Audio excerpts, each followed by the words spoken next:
жарымысынан көбүнүн элдери кабыл алышкан жок. Анан кийин дальнейший иштерибиз биринчи этап менен биз болсо муниципалдык жерге мыйзамсыз чыгып алган ошолорду биз калыбына келтиребиз. Муниципалдык жерге чыгып алган заборлор болобу, ошолордун баарын калыбына келтиребиз, мыйзамсыз чыгып алгандарды. Экинчи этап бул калганы болсо бир 90дон ашык биз доо арыз. Баарыңардын мен сизге дагы бир жолу айтайын. Biz buga çeyin 136'dan aşık bildirme verdik. Dilek'e karşı jarımısından köbü kabul alma koydu. Bilbeyim, keyin kanday bir emen bilen sebepler menен biz eme kılbayız degende oldu. Oşon üçün bergen bildirmelerdi özüңүздөр alыңыздар да, özüңүздөр билесиздер, алчы заборлорңар болобу, дарбазаларыңар болобу, муниципал жерге чыккан болсо анын баарын өзүңүздөр сайыстайт. Биз ошон үчүн сиздерге 1 ай бергенбиз.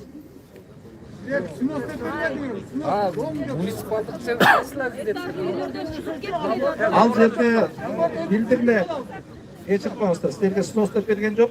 Биз болсо ал жерге билдирме беребиз. Бунун баарында биздин чечимдин негизинде бул объектини сиздер өткөрүп бериңиздер деп берилди да, чынбы? Ошонун негизинде эми азыр биз сотко доо арыздарды дайындап берип атабыз. Соттун чечими кандай чыкса, ошонун мыйзам чегинде намаз карайбыз. Мээрлер бизди көрбөсүңөр керек да.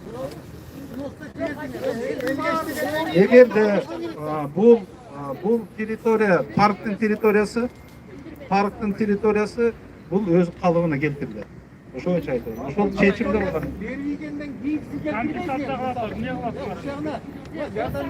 Компенсация кандай эменин баары ошол соттун чечими болсо ошондо дааны аныкталат. Ошонун негизинде бүт баары эме алат. Кээ бирлер мына биякта айрымдар кыйкырып атат, мен 300 000, 400 000 доллар, 500 000 доллар мамлекет кандай кылып жазып алган, ошол документтерди өзүңүздөр тактап коюңуздар.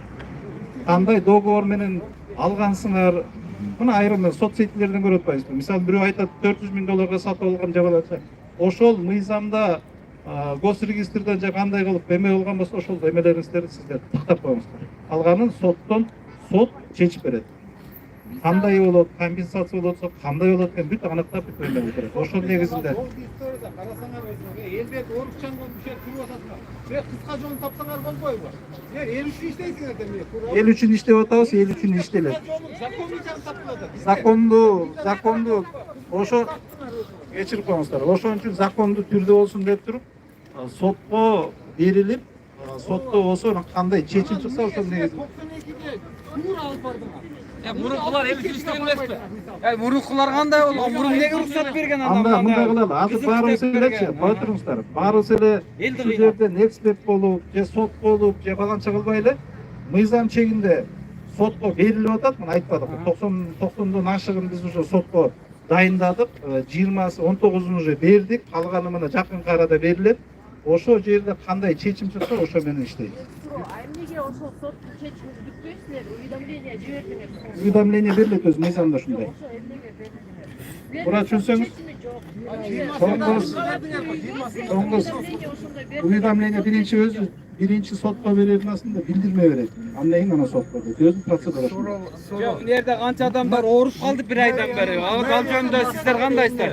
Давлениялар көтөрүлдү. Эрен максаты айрым туура эмес чечимдерди ордуна келтирүү. Экинчиси, мана айтып атпаймынбы айка? Баарын мыйзам чегинде сотко берилет. Ошодо кандай чечим болсо, ошо менен анан иштейбиз. Ошондо ошон үчүн мен сиздерге айтып атам. Эмне деп айта алам?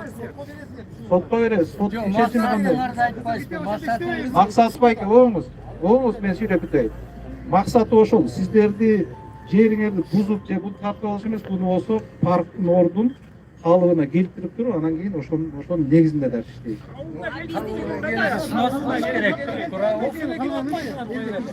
Ген прокуратурачы. Жолдордо коңголот эже. Парктагы ордуна келтирет.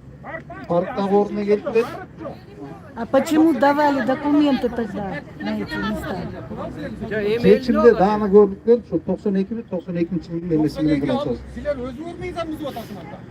Өзүңөр. Аны болсо мына ошон үчүн мына бир тараптуу болбосун деп чечимдерди биз айтып атканда биз эмебиздин баарын сотко берип туруп, ошо сот кандай чечсе ошонун негизинде эме кылабыз. Биз бул чечимде мэриянын айрым чечимдерин жокко чыгаруу чечими.